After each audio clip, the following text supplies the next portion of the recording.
Assalamualaikum warahmatullahi wabarakatuh.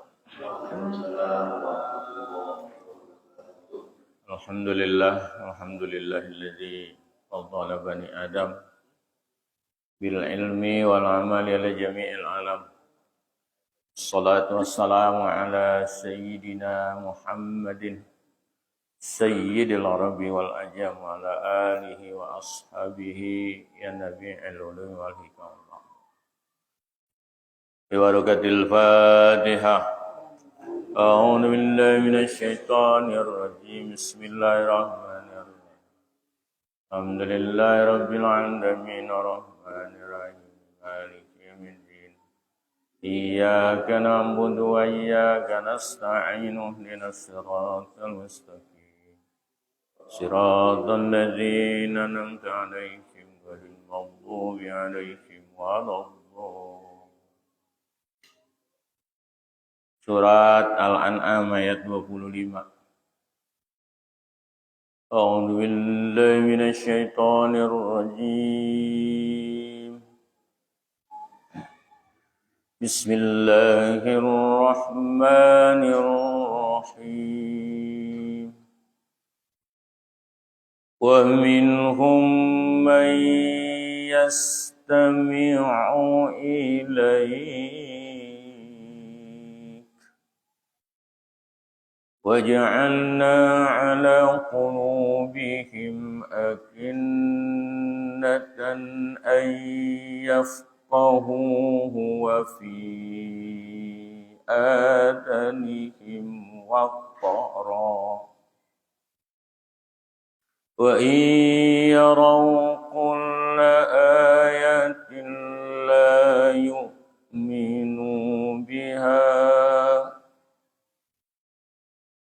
حتى إذا جاءوك يجادلونك يقول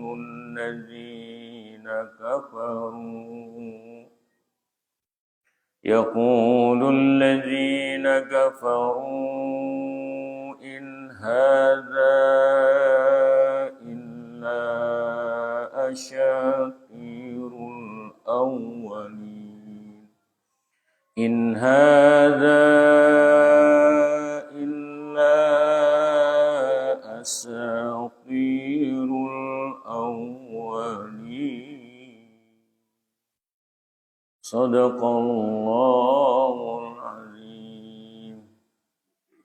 Puji dan syukur alhamdulillah kita panjatkan kehadirat Allah Subhanahu wa taala, salawat dan salam tercurah pada junjungan alam Nabi kita Muhammad sallallahu alaihi wasallam, keluarganya, sahabatnya, dan orang-orang yang setia mengikuti beliau. Mudah-mudahan kita termasuk di dalamnya. Para jemaah sekalian, kita lanjutkan. Kita membuka Al-Quran surat Al-An'am. Dimulai seperti biasa, Al-Quran yang kita baca sama dengan Al-Quran yang dibaca oleh Rasulullah. Tidak ada perubahan. Cara membacanya pun sama dengan cara membaca Rasulullah.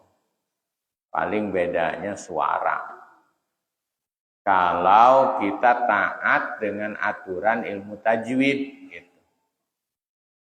Tapi kalau kita tidak taat dengan aturan ilmu tajwid, maka yang dibaca oleh kita berbeda dengan yang dibaca oleh Rasulullah. Jadi penting kita belajar ilmu tajwid agar kita membaca mendekati cara membacanya Rasulullah SAW, agar menjadi nilai ibadah. Ittiba kepada Rasulullah. Maka mau tidak mau orang kalau membaca Al-Quran wajib membaca Quran dengan bertajwid. Kalau ngapal mah tidak wajib. Kecuali surat-surat yang memang kita sholat kayak Fatihah wajib dihafal. Kalau nggak hafal kebangetan. Tapi yang lain itu hukumnya kalau ngapal itu ya sunnah saja.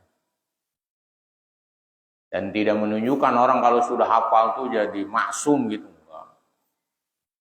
Karena kadang-kadang sebagian orang nganggap ke para penghafal Quran itu sudah suci. Tidak. Kalau pengen suci sebetulnya orang belajarnya ilmu tasawuf, bukan ngapal Quran. Karena ngapal Quran kalau nggak ngerti sama. Kayak burung. Bunyi tapi tidak paham.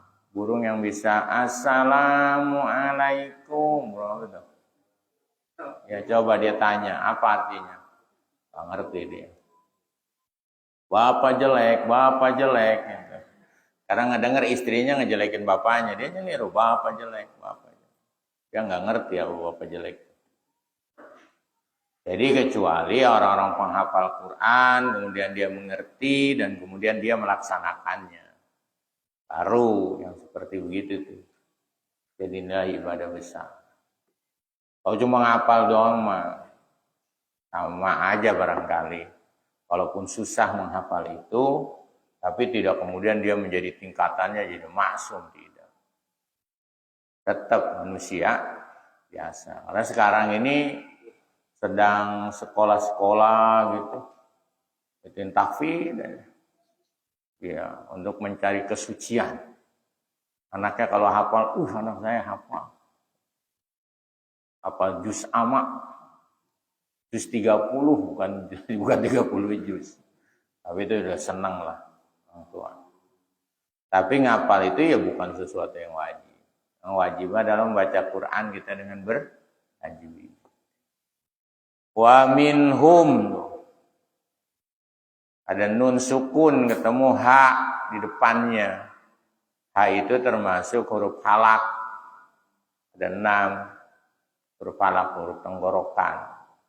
Kalau ketemu dengan itu di depannya maka dia dibacanya izhar, jelas. Nunnya dibaca jelas. Wa min itu. Wa minhum nggak boleh. Wa min nggak boleh. Wa mim nggak boleh. An wa min.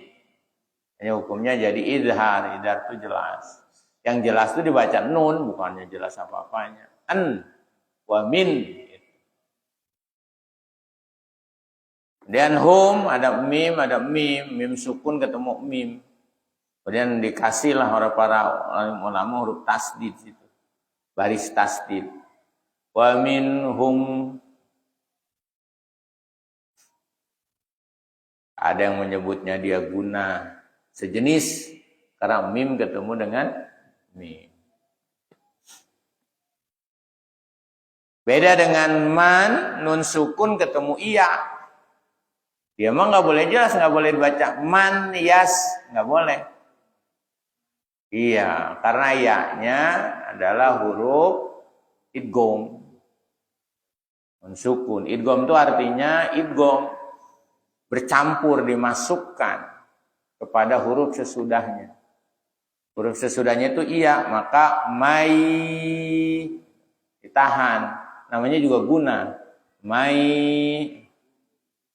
nggak boleh dibaca gini, wa minhum may yasmi, nggak boleh. Wa minhum may yastami'u, nggak boleh. Harus ada gunanya, guna itu ditahan. Wa minhum may yas ditahan begitu, itu namanya guna. Idgham namanya idgham bi guna, dimasukkan dan ditahan. Makanya kalau udah dimasukkan ditahan, Pak. Jangan langsung nggak ditahan, tahan. Namanya idgham biguna. Wah, gitu. Wa minhum. Dimasukkan, nunnya dihilangkan, masuk iya-nya aja. Wa minhum wa minhum may yastami'u. Tidak ada dalam hukum tajwidnya. Tidak ada hukumnya. Kemudian baru ilaika, baru ada. Ya-nya sukun. Huruf sebelumnya patah. Maka bukan huruf mad dia mah. Kalau huruf mad itu, kalau iya sebelumnya harus kasroh. Kalau patah sebelumnya harus alif. Kalau huruf waw mati sebelumnya harus dhamma. Baru waw, alif dan ya itu namanya huruf gunnah. Tapi kalau sebelumnya huruf barisnya fathah, maka disebutnya huruf lain. Lain, lembut. Kalau dia berhenti, namanya waqaf lain. Waqaf lain itu kudu berhenti dengan sendirinya, nggak boleh diberhentiin. Apalagi direm. Ilai. Jangan ilaik, nggak boleh. Ilaik, nggak boleh. Langsung rat berhenti, nggak boleh. Tapi ilai. Panjangnya tiga alif. 6 ketukan. Do, re, mi, fa, sol, la. Ilai. Wa minhum may yastami'u ilaihi. Jadi jangan langsung dikerem mendadak. Takut di belakangnya nabrak. Nah begitu itu namanya belajar tajwid. Jadi hukum tajwid mah banyaknya ya nun sukun dan tasdid. Yang banyak lagi kemudian mad panjang. Awalnya ilmu tajwid itu. Kalau sekarang Al-Quran udah dianggap sempurna, Pak. Udah ada titiknya, udah ada barisnya. Kalau awal belum ada titiknya, belum ada barisnya. Kita bisa bayangkan kalau itu nggak ada ijtihad para ulama. Ada titiknya, ada barisnya aja masih bingung.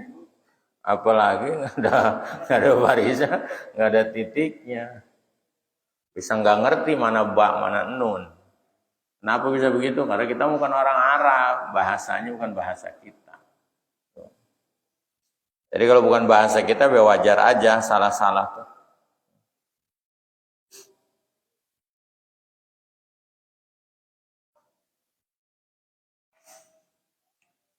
Ya selesai. Baru kalau kita ingin memahami Al-Quran seperti biasa, dia harus bisa bahasa Arab.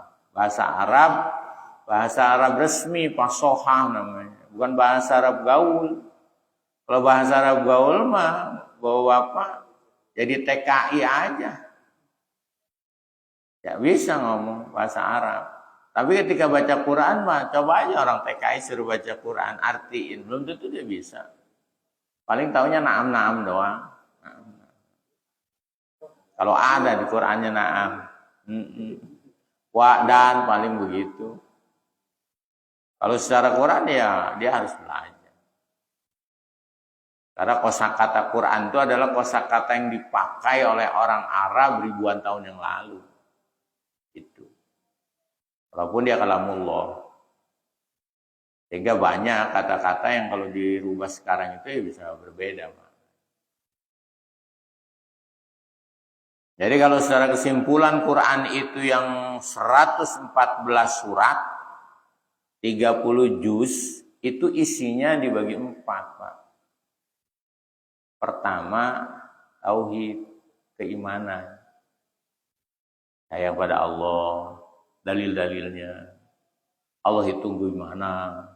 Dia pencipta, dia maha berkuasa, dia pemberi rizki. Nah, kalau dikumpulkan itu masuknya kategori keimanan.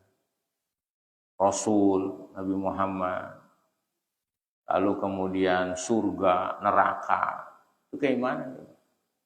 Paling banyak nih ayatnya. Kalau dihitung-hitung 100% satu Quran itu, maka keimanan itu sekitar mungkin 30% dari isi Quran. Dan kalau setelah keimanan yang banyak juga kisah. Bahasa Indonesia apa kisah? Kisah. Tapi bukan sejarah, Pak. Kisah. Kalau orang Betawi ngomongin si pitung, itu kisah. Kalau dia bicara sejarah, dia harus ada peninggalannya yang bisa dikaji. Gitu. Lahir di mana pitung? Pitung aja nggak jelas. Ada yang pitung itu pinulung. Jadi beberapa orang yang menjadi penolong orang-orang kampung dari kemiskinan. Makanya dia di filmnya ngerampok dikasih kepada orang-orang kampung. Gitu. Itunya aja udah nggak jelas tuh. Kali di film hitung tuh jelas di Zulkarnain. Kalau dalam faktanya yang nggak jelas. Bapaknya siapa, kemudian lahirnya di mana, macam-macam. Karena itu masuknya pada kisah. Walaupun katanya ada rumah pitung. Tapi itu masih ahli-ahli sejarah masih tidak yakin dengan itu. Karena memang harus ada peninggalan yang dikaji. Bahasa ilmu sejarah namanya artefak. Bisa tulisan, bisa peninggalan, yang kemudian bisa dikaji oleh para ahli. Kalau itu rumah pitung bener enggak, kayunya kiranya, tanahnya kira-kira seumur enggak dengan pitung kan. Karena itu kisah. Kayak Malin Kundang. Sejarah apa kisah? Ya kisah. Kisah tentang kedurhakaan anak. Walaupun di pantainya ada batu itu. Jangan-jangan itu buatan orang. Iya, dipahat kan bisa aja. Karena secara ini tidak jelas. Nah, di Al-Quran itu kisah. Bukan sejarah. Kalau mau jadi sejarah ya harus penelitian. Peninggalannya mana, artefaknya gimana. Gitu. Jadi kalau bapak-bapak ahli sejarah, ngomongin sejarah itu yang ngomongin tahun, ngomongin kalau seseorang tuh dia ahli sekolahnya di mana, itunya di mana, gurunya siapa.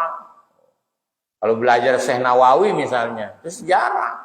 Kelahirannya jelas, tahun kelahirannya jelas, guru-gurunya siapa aja, murid-muridnya siapa aja, kemudian kitab-kitab yang dikarangnya apa aja. Itu ngomongin Syekh Nawawi itu sejarah. Gitu. Beda ngomongin pitung. Itu mah kisah. Karena tidak jelas secara tadi. Bisa dipercaya kisah itu? Ya bisa. Tergantung siapa yang ngomongnya. Kalau ngomongnya Al-Quran, berarti kejadian itu ada. Tinggal kalau mau dijadikan masih sejarah ya harus ada penelitian. Bahkan penelitian misalnya mau neliti Nabi Adam. Mana nelitinya? Nabi Adam. Tahun berapa Nabi Adam adanya? Katakan tahun 1. Gimana nelitinya? Apa yang ditinggalin? Susah. Paling praduga perkiraan. Anaknya siapa aja dan seterusnya. Makanya kadang-kadang karena terlalu jauhnya belum ada, paling larinya kisah. Susah untuk menjadi sejarah. Tapi yakin kata Al-Quran tuh Adam tuh ada. Walaupun kalau ditanya kira-kira Adam tuh namanya siapa, Pak? Karena kan secara bahasa Ibrani Adam itu artinya tanah. Itu. Kayak kemarin kan ngaji tentang Nabi Musa. Musa itu dari dua kata bahasa Ibrani, mu dan sa. Artinya anak yang tersangkut di pohon. Namanya siapa kira-kira? Nggak tahu, ya Musa aja kata Quran. Musa ya Musa. Karena orang dulu mungkin begitu ngasih nama. Lahir, hitam, panggil namain aja si hitam. Orang dulu mah penuh sejarah nama itu. Nggak kayak orang sekarang kalau ngasih nama yang penting keren. Siapa namanya? Pengki. Ya, Benyamin. Karena dia malu, Pengki jadi Prengki. Film Benyamin. Orang dulu tuh ngasih nama pasti ada sejarahnya. Kalau orang sekarang yang penting bagus namanya. Kalau orang dulu nama orang pertama anaknya ya Eko, kedua Dewi, gitu-gitu. Ada maknanya. Iya. Orang sekarang mau udah nggak ada begitu. Yang penting keren aja. Pakai bahasa Inggris, pakai bahasa Itali. Sehingga kita namanya manggilnya susah bener. Orang bukan lidah kita. Nanti makanya nama Inem udah nggak ada kayaknya, musnah dengan sendirinya. Tarijem, orang Sunda Asep.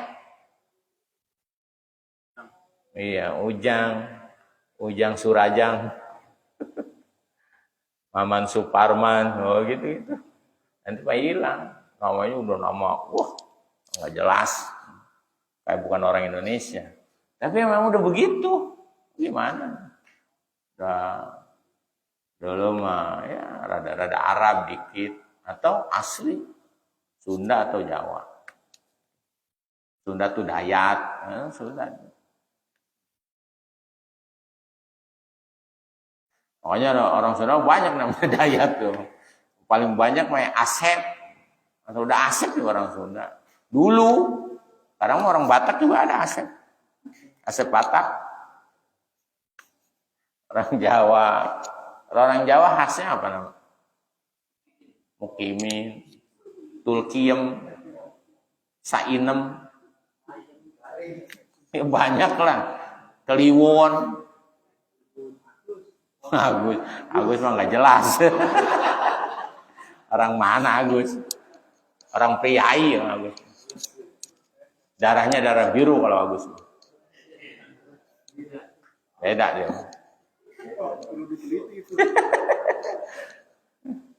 Gitu Bapak sekalian. Itu kisah tuh. Jadi Quran itu satu keimanan, dua adalah kisah, ketiga hukum. Kisah juga sama, hampir 30%, bahkan mungkin lebih. Ketiga adalah hukum. Jadi hukum itu nanti bagi dua, ada hukum privasi, kayak nikah. Jelasin Quran. Nikah, kalau bercerai, ada idahnya. Nanti kalau meninggal, gini, kalau cerai begini, dapat warisannya segini. Kalau punya anak, itu hukum privasi. Ada hukum kemasyarakatan, hukum positif. Kalau berzina ini, kalau kemudian mencuri ini, dan seterusnya, hukum. Ya, kalau dipresentasikan paling mungkin 15 lah, 15%. 3 ibadah, keempat ibadah. Ya, sisanya ibadah. Sekitar 20%.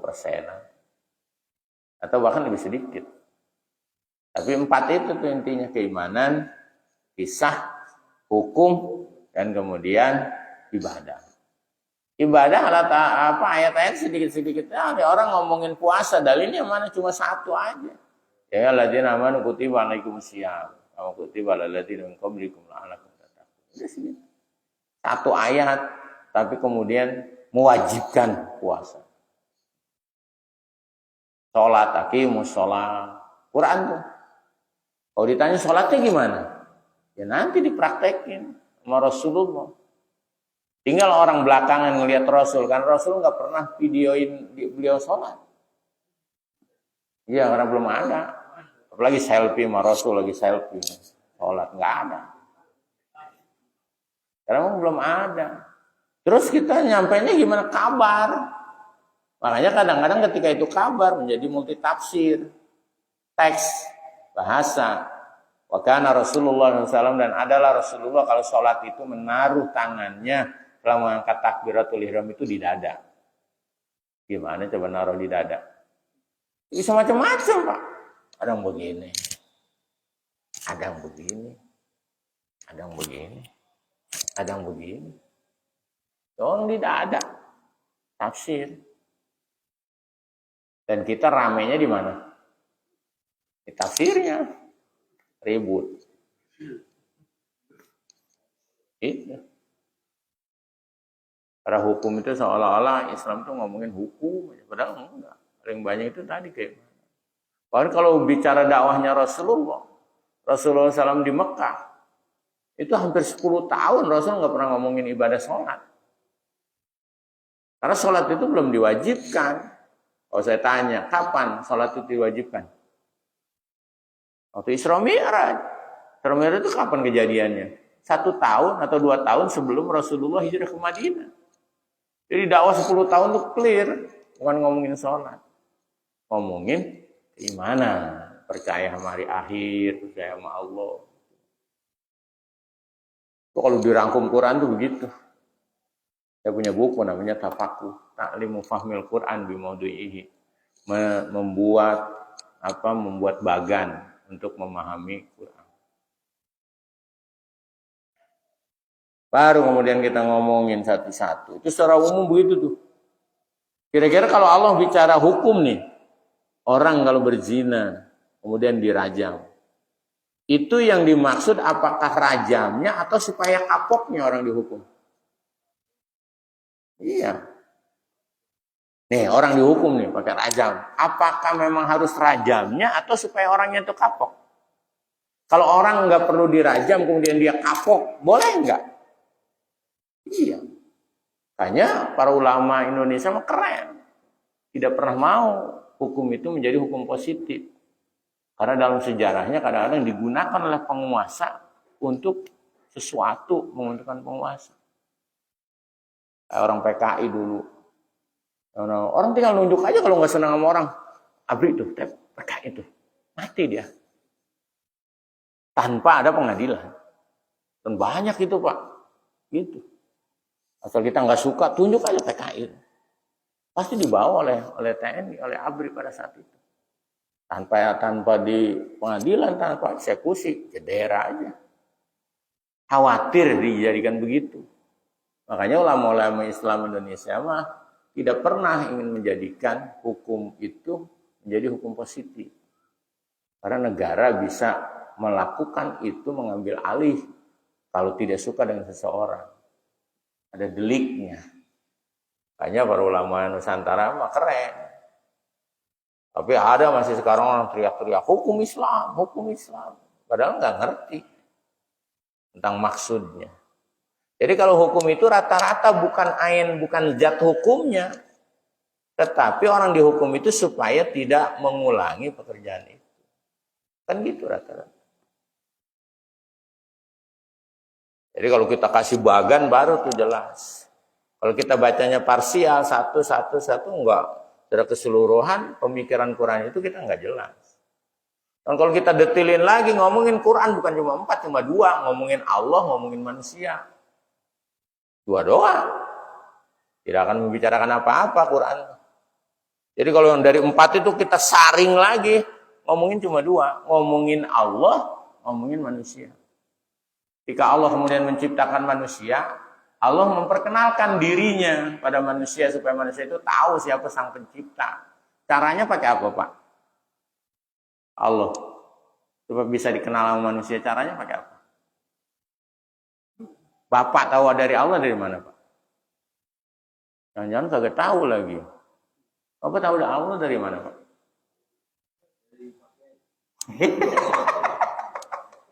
Bisa musyrik ya.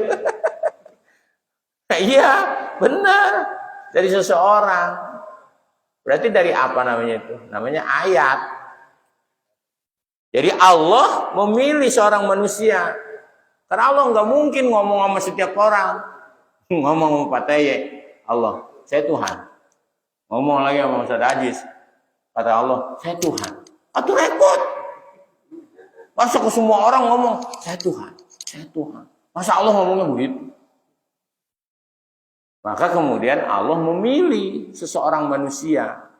Kemudian disebutnya apa? Nabi atau Rasul. Dialah yang bertugas untuk memperkenalkan Tuhan, Allah. Gitu Pak.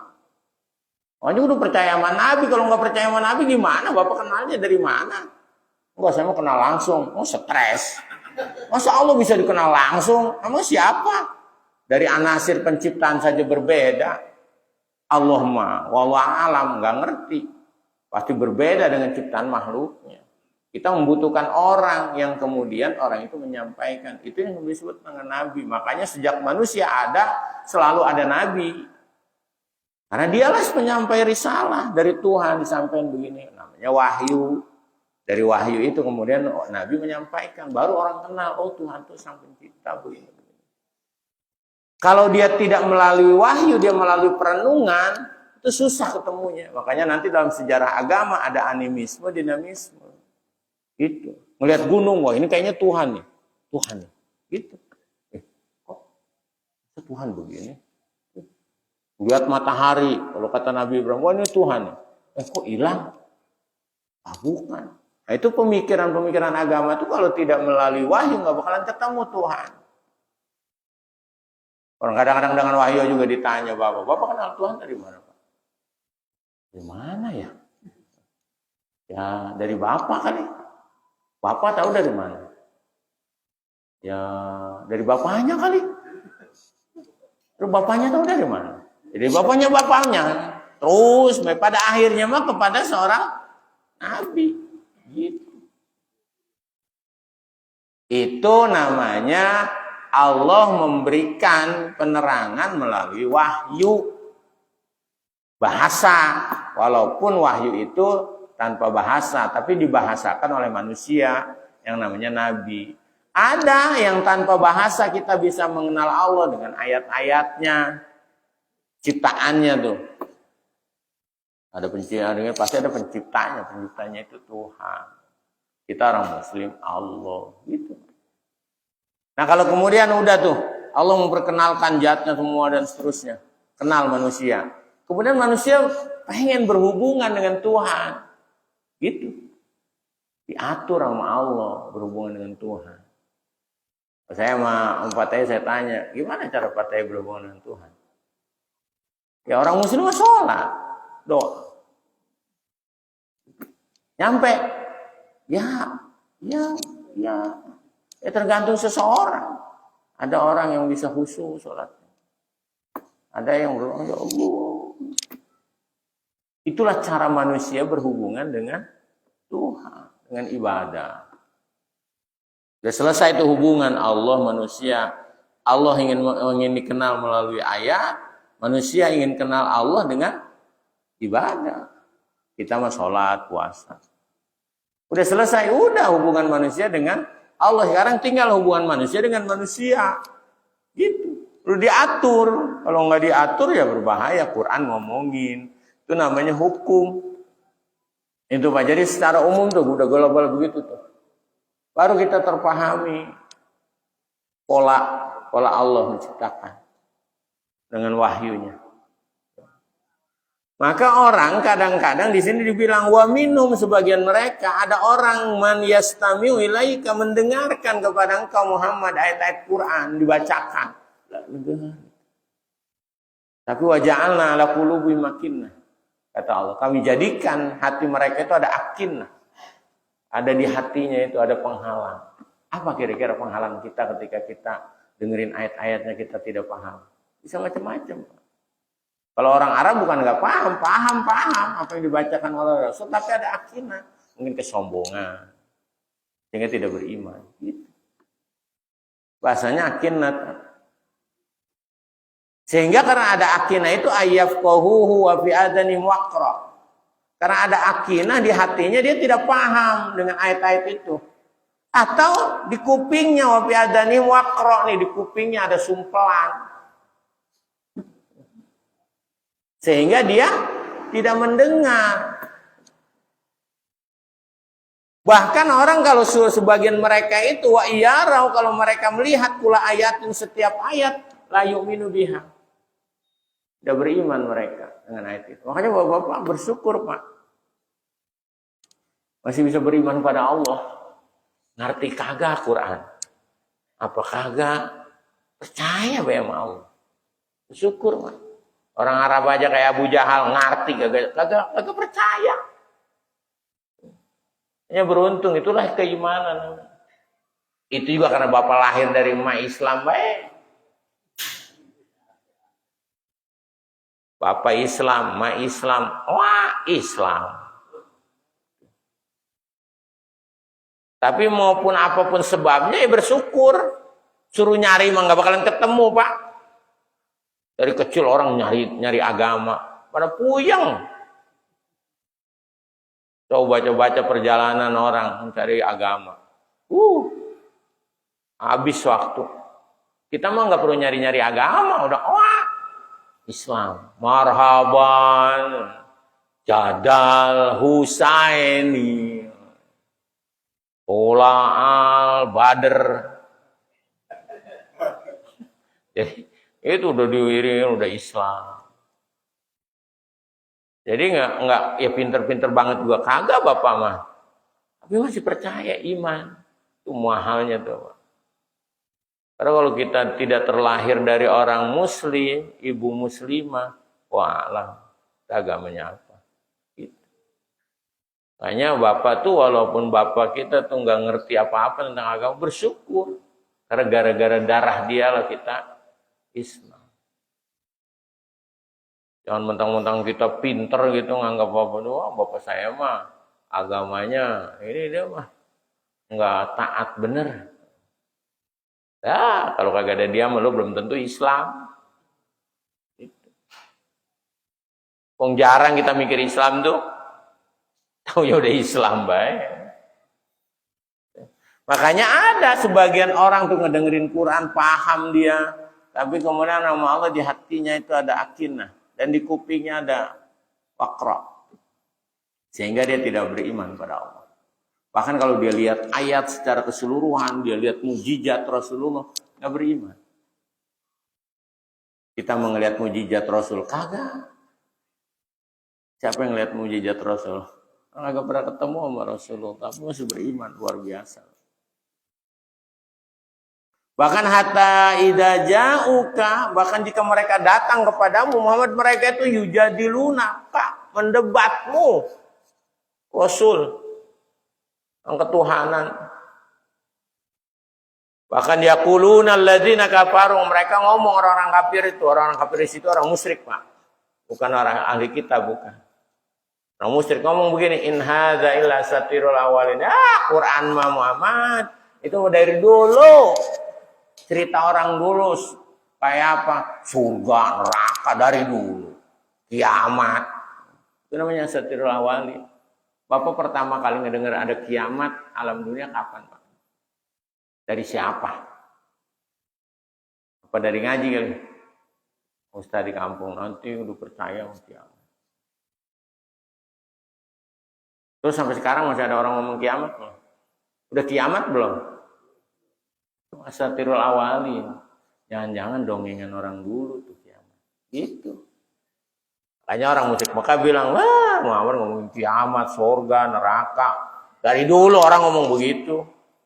Kata orang Betawinya begitu. Dari dulu ngomong begitu. Sampai sekarang kagak ada itu. Kiamat. Itu namanya asatirul awali.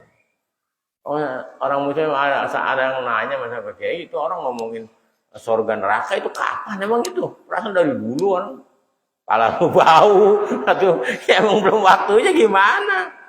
Kayaknya orang begitu itu asatirul awali. Itu mah tauhid, Pak. Jadi salah satu kepercayaan orang beragama adalah ada kehidupan setelah alam dunia ini. Orang Mekah bilangnya gitu bahasa Arab itu. Asatirul awali. Itu terjemahannya apa? Dongeng ya.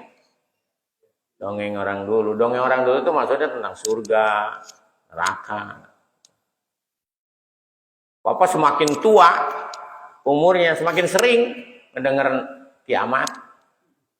Tapi sampai sekarang kagak kiamat-kiamat. Dari kecil. Nah itu nanti kalau udah kiamat begini-begini. Itu lo kalau nggak baik masuk neraka lo digodok. Kalau baik kata orang musyrik Mekah, lah dari dulu bahasa Qur'annya asatirul awali. Oh Bapak orang muslim jangan ngomong begitu. Oh itu mah keyakinan nih. Harus yakin walaupun dari dulu orang ngomong begitu. Itu ayat 25 begitu. Wa hum yanhauna anhu wa yan'auna an wa yuhlikuna ila anfusahum wa yash'urun. Selesai 26.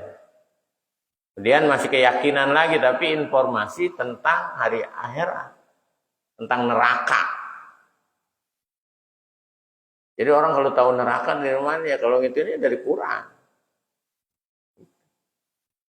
Walaupun kadang-kadang guru-guru kita yang dulu ngomong neraka, yang suka pada maksiat, tadi kerebekin di neraka. Kalau ditanya itu Pak Ustadz emang neraka gimana? Nanya mulu, gue juga kagak tahu. Iya begitu. Sebab orang belum pernah ada yang ke sono sampai sekarang, Pak. Orang yang mati juga belum masuk neraka, masih di kuburan. Masuk surga neraka mentar kalau dunianya udah selesai. Berarti ngomong kita apa kalau di surga belum masuk surga? Belum, Pak. Di dalam kubur, alam barzah namanya. Kalau dia orang baik di dalam kuburnya, ya dapat kenikmatan kubur. Kalau dia munajat sama Allah, ya Allah, saya kangen sama anak saya, boleh nggak saya ke alam dunia? Boleh. Biasanya bertemu. Tapi ruh, kalau ketemu jasad mah itu kabur. Bapaknya datang jelag ke rumah. Woi, lu pernah nonton TV mulu, gua gamparin lo, kabur. Iya, paling kalau kita tidur, ruh ketemu ruh, sama Allah diizinin tuh orang tua kita yang almarhum nengok keluarganya. Kayaknya ada lagunya kan, kalau malam Jumat. Gitu. Gimana bahasanya? Ya, begitulah. Iya, malam Jumat datang. Itu adalah salah satu nikmat kubur. Orang tua datang malam Jumat ngelihat anaknya pada baca Yasin, ya Allah, senang. Balik lagi dia ngomong ke temannya, alhamdulillah tadi saya ngeliat anak saya pada baca Yasin. Gitu. Senang saya. Makasih ya Allah. Malam Jumat dia datang, anaknya lagi pada main gaple. Dia balik lagi nangis. Ngomong ke teman-teman, aduh, kalau gua tahu begitu dari dulu dia begitu, gua pada tindes mati. Itu Pak. Iya. Kalau ditinjak-tinjak kali orang mana kalau tahu anaknya bakalan begitu. Malu dia. Cara sama teman-temannya mau ngomong anakku begini-begini dia. Coba aja Bapak suka kalau ngumpul ada orang tua pembicaraan anaknya begini-begini. Bapak anaknya maaf ya misalnya ada ya tukang narkoba macam-macam. Bapak minder enggak? Iya. Yang satu ceritanya, hanya kadang-kadang kalau nyeritain anak tuh suka jangan di depan bapak. Dia suka anak gua badar bener ya, mabuk lagi. Dia mau cerita anaknya begini, sekolahnya begini, kuliahnya begini. Kadang-kadang suka dia sedih. Begitu juga orang tua kita tuh dalam bar jadi cerita begini. Anak gua mah ya. Orang kafir tuh begitu. Nah kata Allah salah satunya adalah informasi begini, walau taro. Kalau engkau melihat Muhammad, idhukifu ketika mereka dikumpulkan, didiamkan, diperlihatkan ala nari pada api neraka, faqalu, maka mereka bilang, ya laitana nuraddu wala nukadziba bi ayati rabbina. Ahli neraka tuh. Jadi dia mau baru tamsil Pak, orang nerakanya belum ada. Karena ada surga neraka nanti kalau sudah kiamat. Ini Allah memberi gambaran kayak tukang insinyur. Dia gambar rumah begini. Rumahnya udah jadi belum? Nanti ini Pak pintunya sini. Udah jadi rumahnya? Tapi dia bisa detail. Ya emang kerjaan dia. Pintunya begini berapa bentuknya. Pas jadi sama. Nih kayak ini kan ada gambarnya kali ya. Ada gambarnya, ada macamnya. Sebelum jadi ngomong begini. Pas jadi. Tapi beda dikit, wajar aja. Pas gitu. Allah nanti ini bukan karena udah ada orang di neraka, belum ada. Allah ngomong nanti begini nih. Kalau nanti kalian akan melihat orang-orang ahli neraka dikumpulkan di neraka, mereka berkata, ya laitana, aduh celaka saya. Gitu. Nuraddu, pengen saya dibalikin lagi kemana? Alam dunia. Bisa dibalikin lagi enggak? Ya enggak, udah selesai. Wala nukadziba, kalau saya dibalikin lagi saya enggak bakalan mendustakan bi ayati rabbina, dengan ayat Tuhan kami. Saya bakalan beriman, bahkan wa nakuna minal mu'minin, kami itu kan jadi orang beriman. Kata siapa tuh? Kata orang tadi, orang ahli neraka, orang kafir. Terus dibalikin sama Allah? Ya enggak. Jadi dia nyesel. Mudah-mudahan kita mah enggak nyesel, mudah-mudahan. Jadi informasinya begitu, Pak. Wa nakuna minal mu'minin. Kalau saya dibalikin lagi, kami dibalikan lagi, kami akan jadi orang beriman. Pasti kejadian ini pasti terjadi nanti. Kita akan melihat nanti. Kemudian kita semuanya jadi ahli surga mudah-mudahan. Lihatin nengok di neraka. Benar. Kepada teriak ya laitana nuraddu wa la nukadziba bi ayati rabbina wa nakuna minal mu'minin. Kata Allah bodo amat. Iya. Yang ngomong begitu. Oh balikin saya, bodoh. Balikin lagi saya jadi orang beriman. Masa bodoh, udah selesai. Mumpung belum penyesalan begitu, mumpung sekarang di dalam dunia. Bahkan nanti di akhirat katanya balbada. Bahkan nanti akan nampak. Lahum buat mereka. Apa yang nampak itu? Makanu yufuna min qabl.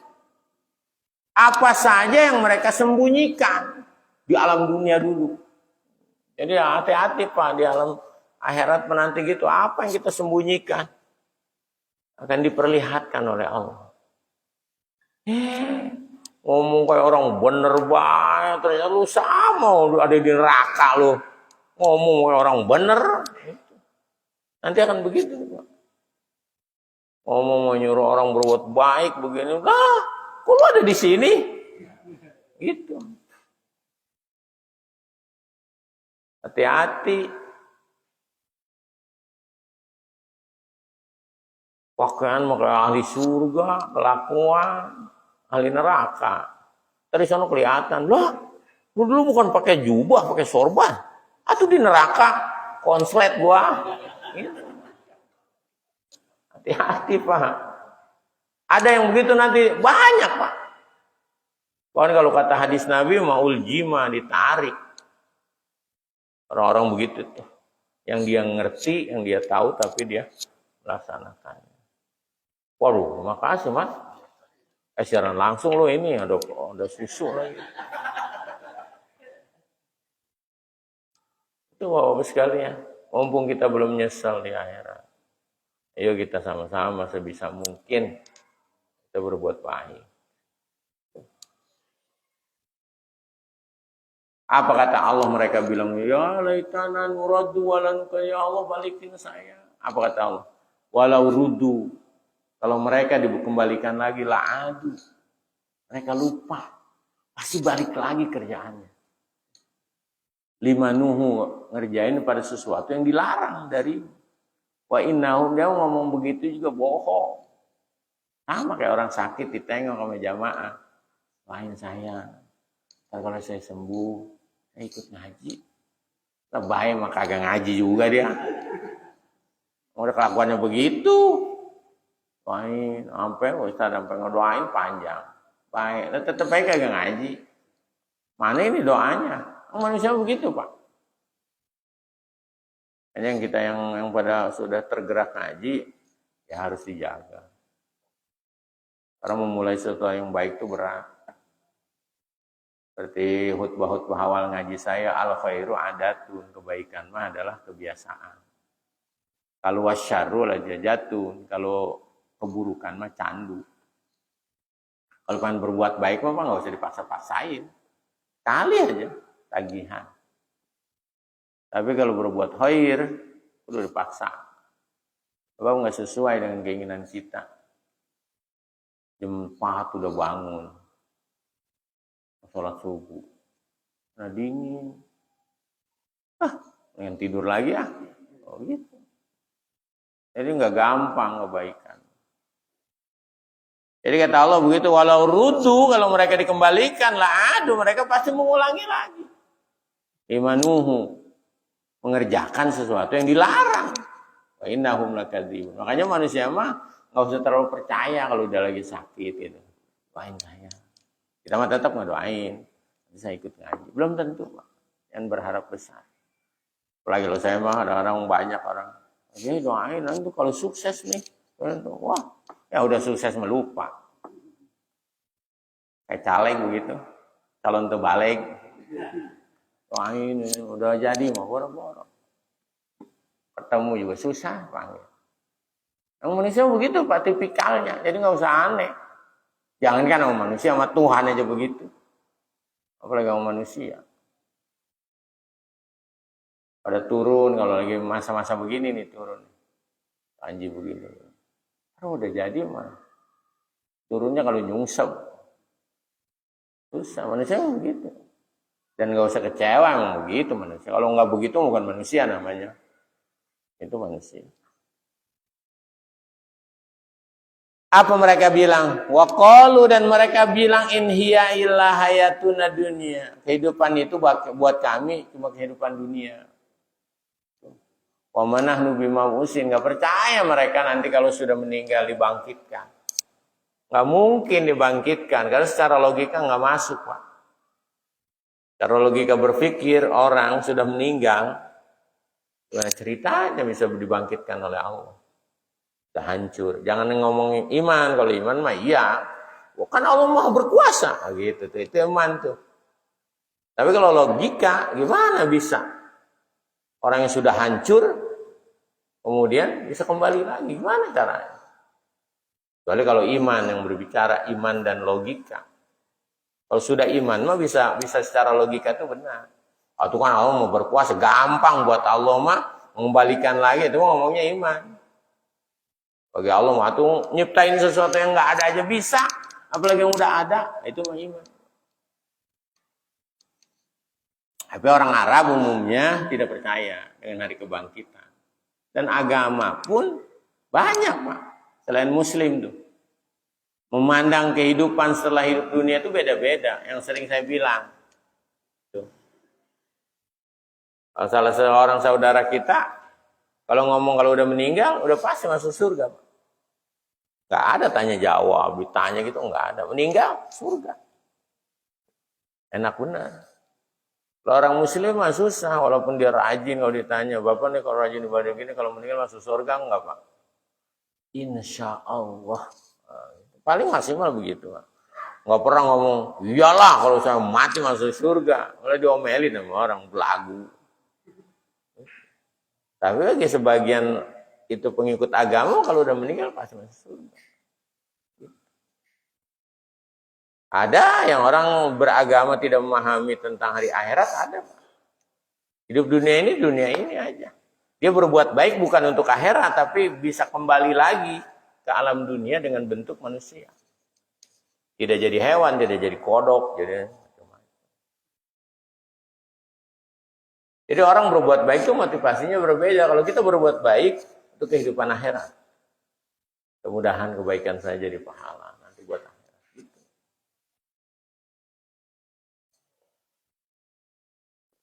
Selesai. Walau taro, dan jika engkau melihat Muhammad idwukifu ketika mereka diam ala rabbihim di hadapan Tuhan mereka, qala, Tuhan berkata, alaisa hada bil haqi, bukankah ini benar? Kiamat itu benar kan? Surga neraka benar kan? Qalu, baru mereka bilang bala. Iya. Wa rabbina, demi Tuhan kami. Benar. Tapi kan udah di akhirat, Pak. Apa kemudian kata Allah? Qala, kalau berfirman, fadzukul azab. Udah, yang teriak-teriak mulu, udah rasain tuh siksaan. Bima kuntum takfurun, dengan sebab apa yang kalian ingkar pada Allah.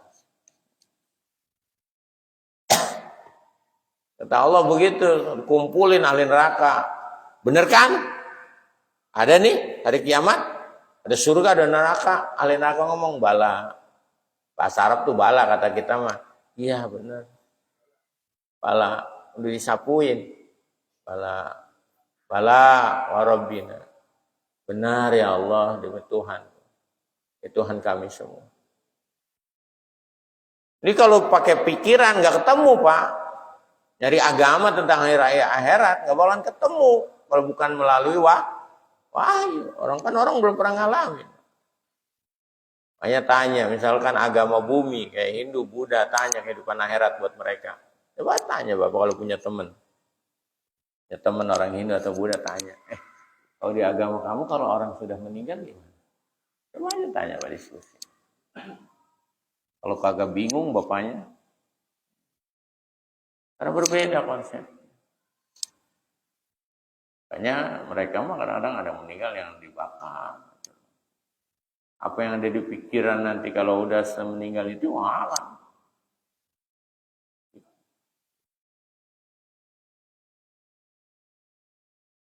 Udah selesai ya sampai ayat 30. Baru ayat 31. Kata Allah gini, qad khasiral ladzina kadzabu biliqa'illah. Qad sungguh khasira rugi. Siapa? Alladzina kadzabu, orang-orang yang mendustakan biliqa'illah, dengan perjumpaan Allah. Rugi orang kalau nggak percaya tentang berjumpa dengan hari akhirat. Berjumpa dengan Allah. Nanti dia akan ngerasa kapan? Hatta idza ja'at sa'atu. Sampai ketika datang kepada mereka hari kiamat. Hari kiamat itu datangnya bagtatan, tiba-tiba. Walaupun ada datangnya tiba-tiba, tapi ada tanda-tandanya. Baru hadis ngomong. Lalu mereka berkata, ya hasratana ala ma faradna fiha wa hum yahmiluna uzarahum ala zuhurihim. Aduh, rugi kami ya Allah. Ala ma faradna. Kami rugi karena kami melampaui batas hidup di dunia. Tidak mau beribadah. Sehingga kata Allah, wa hum yahmiluna uzarahum. Mereka di akhirat akan menanggung dosa-dosa mereka. Ditanggung ala zuhurihim, punggung-punggung mereka. Ala sa'ama yazirun. Ingatlah, teramat buruk mayazirun. Bapak sekalian, ini informasi Quran tentang apa? Nah, hari akhirat yang kita harus percaya. Oh, yang ngasih informasinya Allah.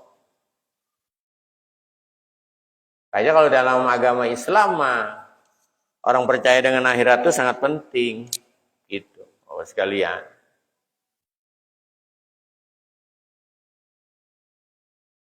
Sebagai persiapan kita kalau sudah kita percaya, tinggal kita siapkan.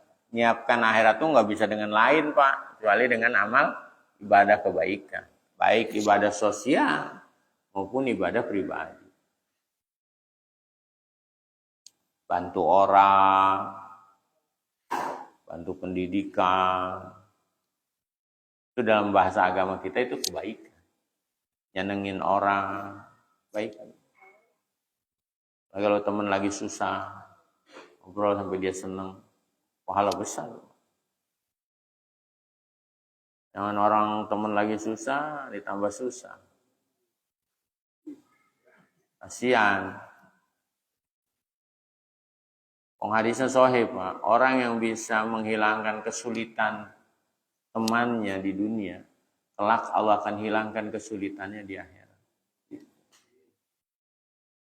Kayak nyari teman yang lagi bengong. Wah, ini proyek gua nih buat gua senang. Iya, proyek akhirat. Makin punya teman banyak yang bingung, wah temennya tuh pasti gede pahalanya. Asal jangan tambah bingung.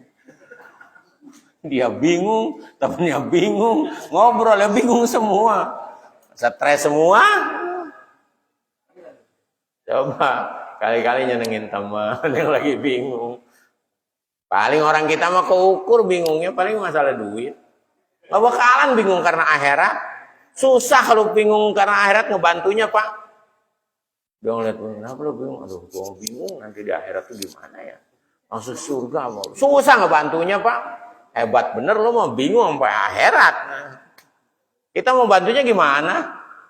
Paling juga kalau ditanya kenapa bingung? Loh, gak punya duit. Ya, gampang itu mah. Gampang ngebantunya. Tapi kalau bingungnya akhirat, gimana cara kita bantunya? Gak bisa. Kalau bingung masalah dunia, masa gede apa juga gampang kita bantunya. Emang kenapa bingung mulu megangin jidat? Aduh, duit gak punya. Nah, besok mau sekolah bocah. Beli seragam. Wah, emang berapa ya?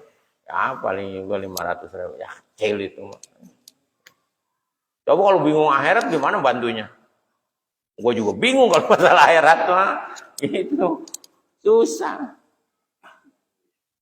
Hanya kalau punya sahabat bingung tuh jaga benar-benar bingungnya. Agar kita bisa menghilangkan kebingungan mereka. Gitu. Jangan ditinggalin teman bingung. Bantuin. Berdiri lagi. Nah kalau dalam pandangan agama wa mal hayatu dunia, dan tidaklah kehidupan dunia itu illa laibun walahu. Main-main. Tapi main-main kudu serius, Pak. Sepak bola main-main apa serius? Main-main, tapi digarapnya serius. Gajinya lebih gede dari yang serius. Emang kerjaan main bola apa? Main-main, Pak. Tapi kalau digarap serius, yang serius kalah gajinya main-main. Kita mah yang serius digarapnya main-main. Atau sableng. Dia mestinya pegawai. Nih, pegawai itu kerjanya harus serius apa main-main? Serius. Tapi digarapnya main-main. Ya nggak ada nilainya lah. Tapi orang yang awalnya main-main digarap serius, jadi nilainya. Atau presiden aja sama Messi, gajinya nggak ada apa-apanya, Pak. Sencret. Messi mau miliaran. Emang yang dia garap apa sama Messi? Main-main. Namanya juga main bola. Mana? Serius bola? Enggak, main bola. Tapi karena digarapnya serius, jadi bernilai. Kita mah yang serius main-main. Ya jadi nggak ada nilainya. Makanya jangan dianggap dunia itu main-main, kita main-main, baik konslet itu mah. Garap serius. Walaupun itu main-main. Agar kemudian yang tadinya main-main punya nilai besar. Orang Islam itu kadang-kadang salah memahaminya. Ah dunia main-main gak usah serius. Ya jadi pada begini, susah banget hidupnya. Garap serius. Kalah sama orang Cina. Orang kita mau, dunia mau main-main.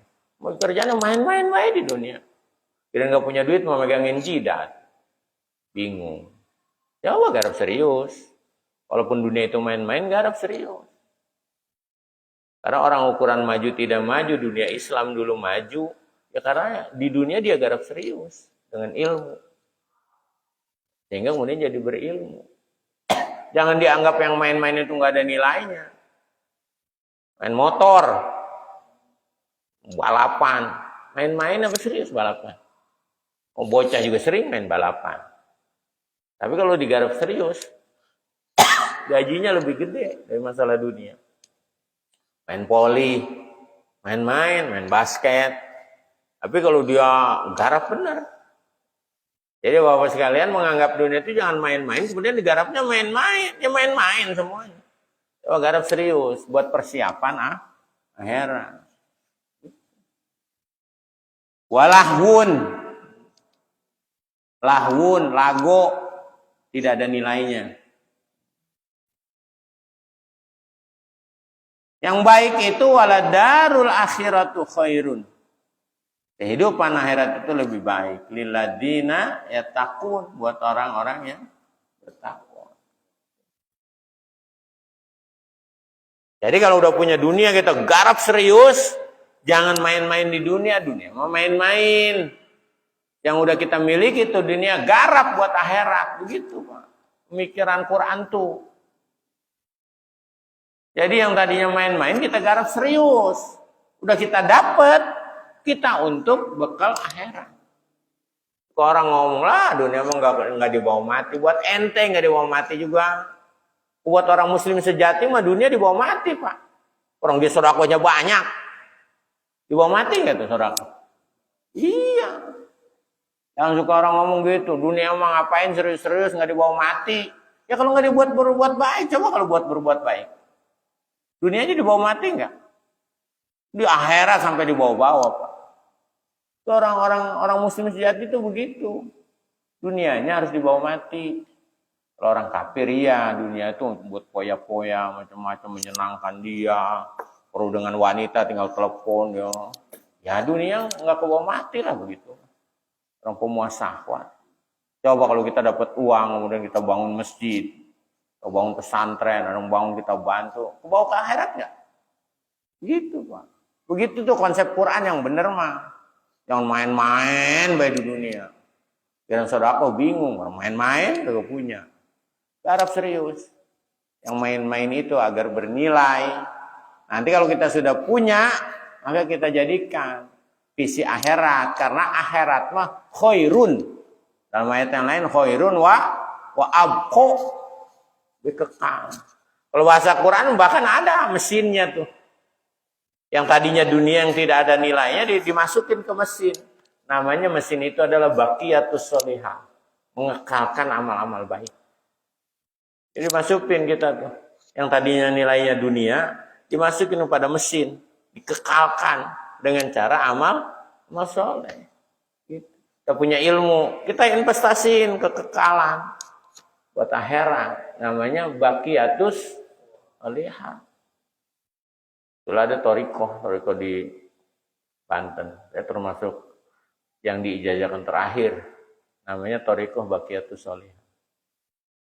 Setelah guru saya diijazahkan tidak boleh mengijazahkan lagi. Karena selesai udah. Toriko itu. Torikonya tidak mutabaroh. Syekh Marzuki wafatnya dibunuh 7 cacag oleh orang. Zaman Belanda.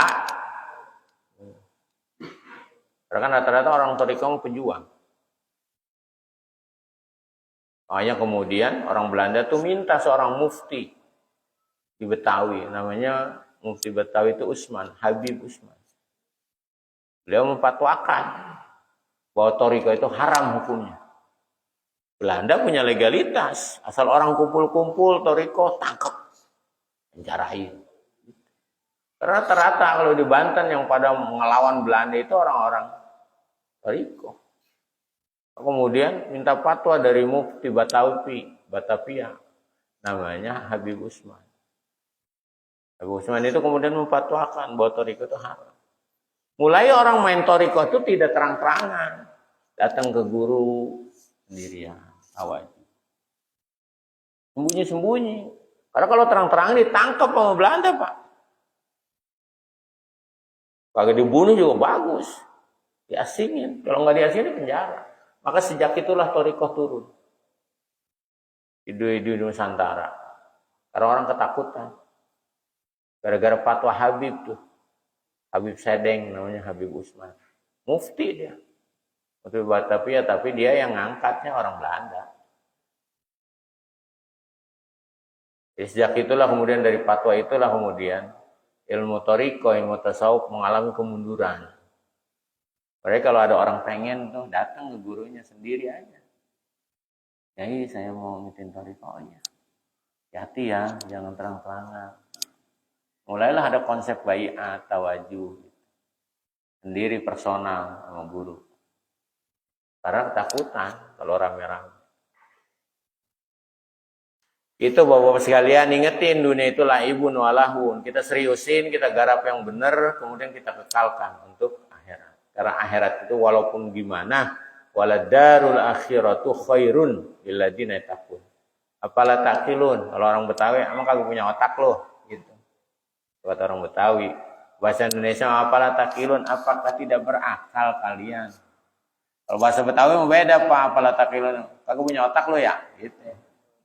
Kira-kira rasanya lebih mantap mana tuh Pak? Kagak punya otak lo ya? Gitu. Masih kagak ngerti baik. Emang kagak punya otak kali? Gitu. Kata orang Betawi. Kalau bahasa Indonesia apalah takilun, apakah kalian tidak berakal? Ya hambar begitu Pak. Tapi kalau ngomong, emang lu kagak punya otak ya? Nah itu tuh. Kayaknya Quran ngomongnya begitu tuh. Apalah takilun. Kagak punya otak lu ya? Gitu. Kita kesinggung lah. Gitu. Kalau cuma bahasanya apalah takilun. Apa kalian tidak berakal? Ya, biasa aja. Tapi coba ngomongnya. Kita ngomong, lu gak punya otak ya? Jadi, maksudnya ngapain nih? Ajakin berantem. Sama Allah begitu tuh. Apalah takilun. Kamu punya otak lu ya? Gitu. Kayaknya gue udah punya otak Pak. Bahwa negeri akhirat itu yang kekal. Itu. Investasi. Menggunakan dunia untuk kehidupan akhirat. Apa aja yang kita miliki, yang dunia ini kesehatan, kan dunia apa sehat? Kalau ada sehat gitu kita gunakan untuk kebaikan. Kalau kita kebetulan punya otak, pakai otaknya buat agama, buat kemaslahatan. Itu namanya otaknya diinvestasiin. Kita punya tenaga, wah itu tenaganya agama. Pikiran, punya pengaruhnya. Kita mah kadang-kadang kalau pejabat gitu ya, kalau lagi aktif nggak ada perannya. Ntar udah tua baru ke masjid, udah kagak jadi pejabat, ngomongnya susah. Padahal mestinya kita lagi muda, lagi punya kekuasaan di masjid. Kota agama ini mah ke masjid pejabat kalau udah tua, udah pada pensiun, udah tinggal Pak minta, aduh, kamu udah pensiun, udah pensiun belok ke masjid. Tapi mendingan lah daripada kagak. Tapi mestinya mah kalau yang betul-betul dia ketika jadi pejabat macam-macam gitu. Fasilitasi agama. Kalau masih tanda tangannya laku, pengaruhnya masih laku. Gitu. Musim sejati itu begitu idealnya. Umumnya kita begitu, udah nggak punya jabatan, udah nggak punya apa baru ke masjid. Itu juga udah kayaknya udah 60 tahun. Udah tinggal ngapnya doang. Napas begitu baru ke masjid rajin pegangin tasbih. Atau muda kemana kali? Susah bener dicariin. Kita pengen perlu bangun masjid itu ngurus-ngurusin surat-suratnya. Kabur kagak ada. Udah ngap baru datang ke masjid. Coba udah pakai tongkat udah susah minta tolongnya juga itu mah. Orang lihat dia juga udah kasihan, baru-baru minta tolong. Jadi itu Bapak sekalian, investasikan dunia, apa aja yang kita miliki dunia ini. Masuk mesin tadi tuh, baqiyatus sholihah, mengekalkan amal kebaikan. Sebab orang muslimah begitu sejatinya. Punya pemikiran bahwa akhirat itu lebih baik. Kalau Bapak masuk surga, dalam surat Ali Imran tuh. Zuyina linnasi hubbus syahawati minan nisa wal banin wal qanatil muqantarati nadhahabi wal fiddah dan seterusnya. Kemudian kata Allah, mau enggak saya kasih tahu? Dibandingkan kamu di dunia punya harta melimpah, punya istri cantik, punya anak banyak, punya perkebunan, punya pertanian, mau enggak saya kasih tahu kehidupan yang lebih baik? Apa? Masuk surga. Di dunia punya begitu, kalau masuk surga nggak ada apa-apanya itu. Jadi kalau kita masuk surga, kenikmatan yang di dunia yang tadi tuh, istri, anak, harta melimpah, minad dahabi wal fiddah, emas perak, wal khailul musawamah, kendaraan-kendaraan terbagus, punya perkebunan, punya peternakan. Itu semua adalah mata'ul hayati dunia, kesenangan. Senang nggak kalau kita punya begitu? Senang, Pak. Senang banget. Tapi mau nggak yang lebih senang lagi? Ya nanti kalau kita bertakwa kepada Allah, kita akan diberikan surga yang mengalir di bawahnya sungai-sungai, bahkan wa azwajun mutahharatun. Istri yang selalu mantap. Mutahharatun. Istri yang mantap. Mutahhar yang bersih terus. Nggak pernah ngacah. Mutahharatun, suci terus.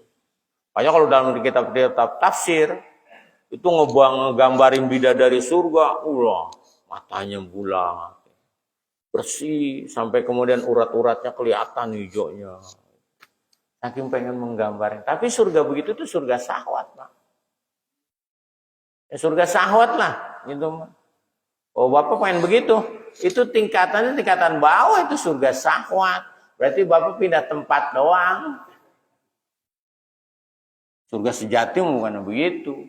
Nikmat melihat Allah. Bercengkrama dengan Sang Pencipta. Ini menyarinya bidadari mulu masih ngeres bae otak. Udah masuk surga juga. Aneh juga. Atau sama Quran digituin, ya karena bapak senangnya begitu. Mau diapain atau? Sama kayak anak kecil baru tahu makanan nikmat itu coklat. Cara memotivasi dia gimana? Pasti ngomongin coklat lah. Nanti kalau kamu rajin, Bapak beliin coklat yang paling mahal lah. Gitu. Atau dia nanti dipotongin kambing, lo kagak ngerti dia. Kambing apa enaknya? Orang dia belum paham, baru paham coklat doang. Bapak juga begitu, dimotivasi begitu karena baru ngertinya kenikmatan tuh begitu. Punya bini yang cakep. Supaya dimotivasi. Nanti kalau duduknya begini dilayani oleh bidadari, tinggal bertelekan mutakiina fiha alal araik begini. Coba minum. Weh, kan gitu. Bayangan enak tuh Bapak baru begitu. Sebab di dunia sekarang apa baik ngerjain sendiri. Kotor. Minum Pak. Susu. Oh, ada yang udah ngesiapin. Enak nggak begitu? Iya. Itu kan surga syahwat itu begitu. Masih terkait dengan syahwat. Tapi mau gimana lagi ya tuh, emang begitu doang pendorongnya. Makanya selalu diiming-imingi bidadari yang juling. Kalau bidadari surga tuh gemuk Pak. Bahasa Quran, nggak kurus. Bahenol. Iya. Karena kalau semok, kalau bidadari surga tuh begitu. Kalau orang Eropa cantik itu kan kurus. Di surga mah yang namanya cantik itu semok. Ada rada gemuk dikit tapi nggak gemuk benar, bola namanya. Karena kenapa? Pandangan orang Arab cantik tuh begitu. Ya lihatin orang Arab, nggak ada yang kurus sampai krempeng gitu. Atau orang Arab jelek begitu. Tapi kalau orang Eropa cantik itu begitu, kurus benar, nggak ada dagingnya. Kita lanjutkan, qad na'lamu wallahu a'lam bishawab. Jadi kesimpulannya dari beberapa ayat ini, pertama, iman yang kita miliki ini adalah anugerah Allah. Zaman Rasulullah ada orang ngerti Quran, paham dia, bahkan mendengarkan Quran tapi kemudian tidak beriman. Pasal Qurannya dikasih kupingnya, dikasih wakron, hatinya dikasih akinah oleh Allah, hingga tidak memahami. Lalu kemudian Allah memberikan informasi tentang keadaan nanti di akhirat. Bagaimana ahli neraka. Itu barangkali kesimpulan pada malam ini. Yang lebihnya maaf. Assalamualaikum warahmatullahi wabarakatuh.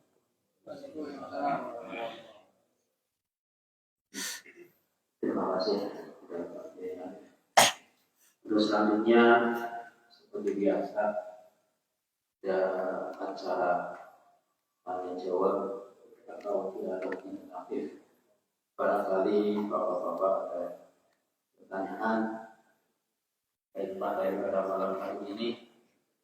Yang pada malam ini itu adalah keimanan, membahas tentang iman atau di luar materi pada malam hari ini juga dipersilakan kepada bapak-bapak semuanya. Allah. Aduh ya Allah. Wih, ada tak? Alhamdulillah. Bisa kenyang ini mah. Mau pakai bahasa juga.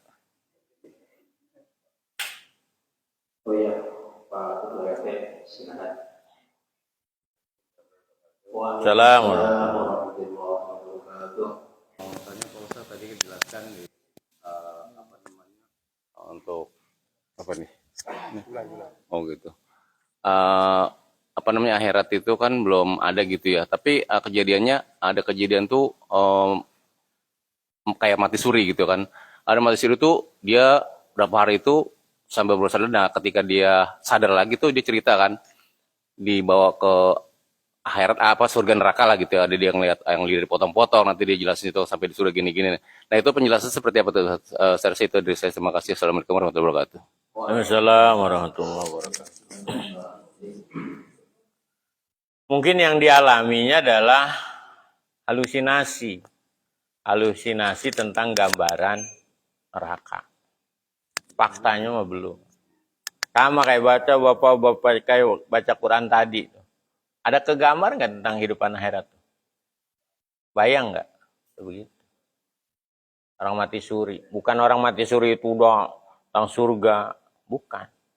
Karena surga dan neraka itu belum. Itu bisa halusinasi begitu ya bisa macam-macam Pak. Bisa dia informasinya kayak tadi melalui Quran. Ini kita punya gambaran tuh. Kayak tadi ketika, lihatlah olehmu Muhammad. Ketika orang didiamkan di neraka. Kita udah kebayang tuh. Kira-kira kemudian dia mengeluh. Ya Allah kembalikan saya. Jadi halusinasi.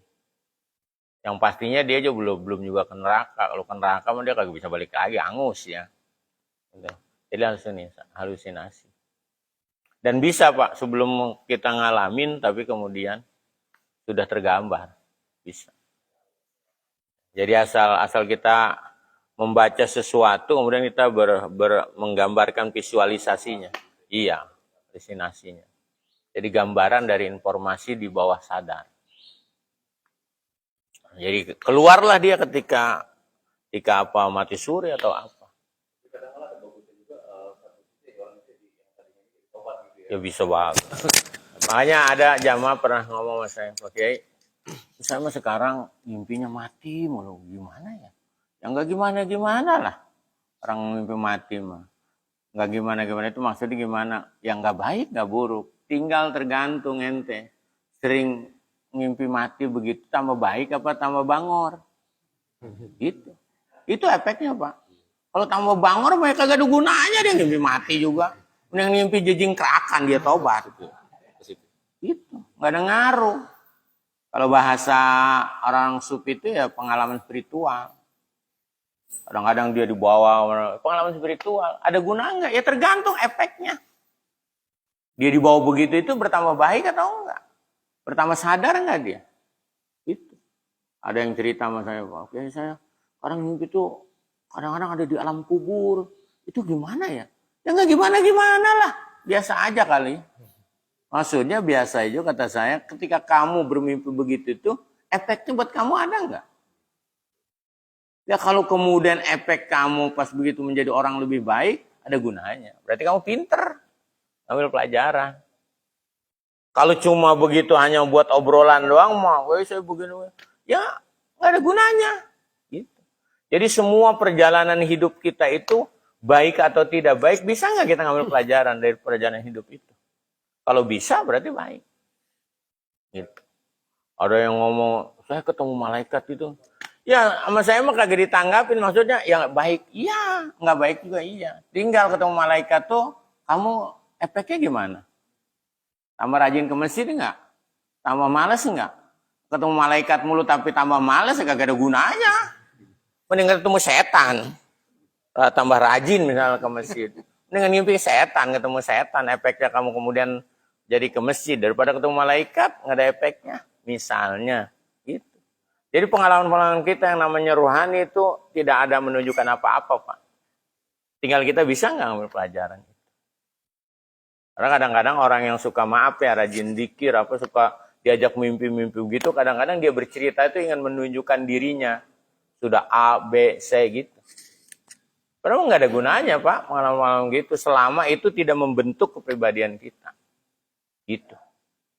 Kecuali kemudian pengalaman-pengalaman itu membuat kita kemudian tadi tuh, jadi tobat, berarti bagus. Banyak orang gara-gara mimpi begitu kemudian jadi tobat, berarti bagus tuh mimpi dia. Tapi kalau hanya buat obrolan, buat itu ya nggak bagus juga. Makanya kalau dalam tasawuf tuh mimpi spiritual itu tidak boleh diceritakan pada orang lain. Karena itu takut jadi fitnah. Dan takut dianya juga cerita begitu itu ada maksud-maksud tertentu. Pengen dianggap orang udah begini gitu. Masuk dalam jebakan setan, ria namanya. Ujub, merasa dirinya baik. Jadi sekali lagi Bapak-Bapak sekalian, perjalanan yang kita hidup ini, mimpi ataupun apapun, mau mati suri macam-macam, itu ya ada gunanya kalau kita bisa mengambil manfaat. Kalau hanya sebagai itu ya nggak ada gunanya. Itu barangkali. Ada lagi?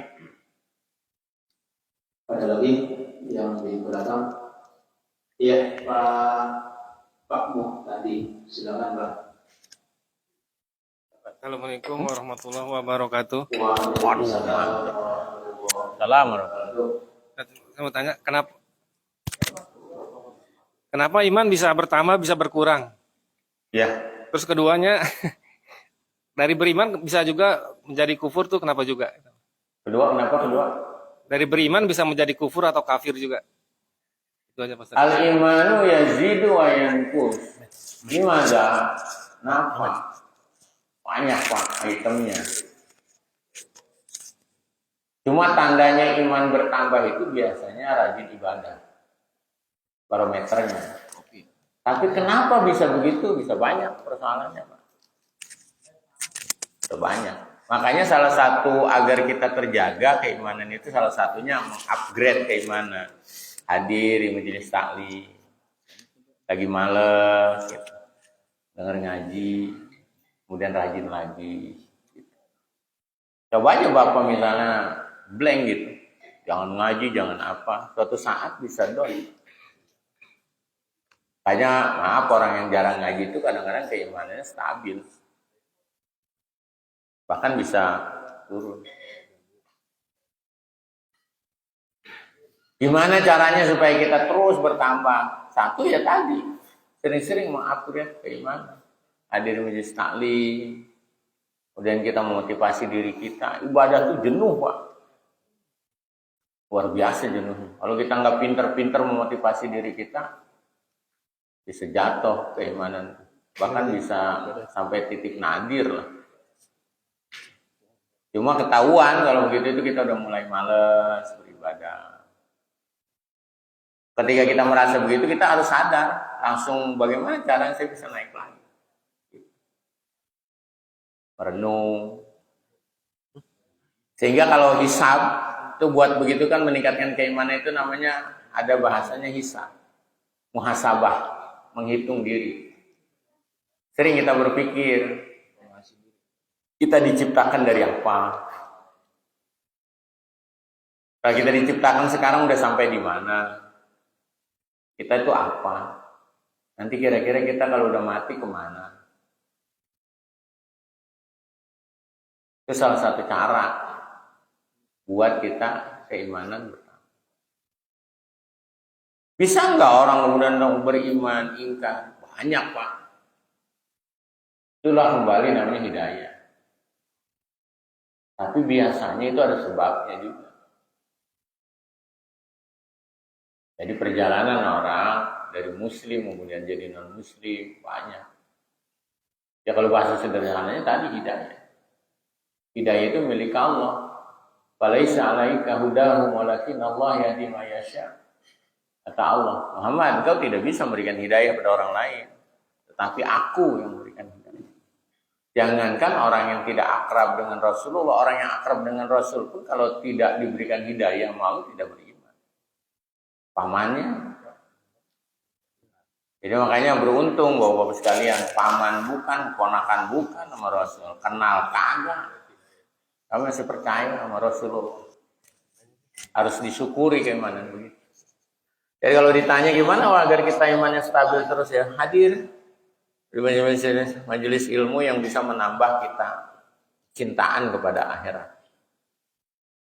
Karena itu biasanya berbanding lurus dengan ilmu Pak. Tapi jangan salah kalau ilmu doang. Bisa juga orang kemudian tanpa dibarengi dengan hidayah, bisa juga ingkar. Orang-orang orientalis barat, itu ada yang hafidul Quran, hafal Quran. Tapi dia tidak beriman. Bahkan ada orientalis barat, ribuan hadis dia hafal. Tapi dia tidak beriman. Beruntung bapak-bapak mah hafid bukan, ngapal hadis kagak. Beriman. Walaupun kalau orang begitu berimannya berbeda dengan kita. Karena dia diimbangi dengan ilmu. Kalau kita kan karena hidayah. Jadi jangan sangka kalau orang udah hafal Quran tidak bakalan ingkar pada Allah. Contohnya banyak. Ya jaminan. Larinya memang itu adalah hak monopoli Allah. Hanya harus banyak-banyak bersyukur pada Allah. Sering kalau pagi sore baca gini, raditu billahi robba wa bil islami dina wa bi muhammadin nabiyya wa rasula. Raditu billahi robba, aku ridho Allah itu Tuhan, sebagai Tuhan. Sering kalau pagi sore baca begitu. Lagi kalau sampai bisa gitu mah. Kalau pagi-pagi baca asbahna ala fitratil Islam, ala kalimatil ikhlas. Ya Allah, saya bersubuh-subuh dalam keadaan fitrah Islam. Ala dini Nabi dan Muhammadin, dan ya Allah, saya subuh-subuh dalam agama Nabi Muhammad. Wa ala millati abina Ibrahim hanifah musliman. Ya Allah, saya pagi-pagi dalam milahnya Nabi Ibrahim yang lurus, yang muslim dan tidak musyrik. Apalagi kalau bisa hafal begitu mah. Yang minimal pagi sore itu baca Bapak raditu billahi robba. Sebagai rasa syukur kita diberi beriman. Raditu billahi robba. Wabil islami dina. Wabil Muhammadin nabiyya wa rasulah. Mensugesti diri kita. Raditu billahi robba. Wabil islami dina. Wabil Muhammadin nabiyya wa rasulah. Itu barangkali para jamaah sekalian cukup ya. Mudah-mudahan ada manfaatnya. Kita tutup dengan Ummul Quran. Barakatil Fatihah. A'udzubillahi minasyaitonirrajim. Bismillahirrahmanirrahim. Alhamdulillahirabbil alamin arrahmanirrahim maliki yaumiddin. Iyyaka na'budu wa iyyaka nasta'in ihdinas siratal mustaqim. Siratal ladzina an'amta 'alaihim ghairil maghdubi 'alaihim waladdallin. Amin. Assalamualaikum warahmatullahi wabarakatuh.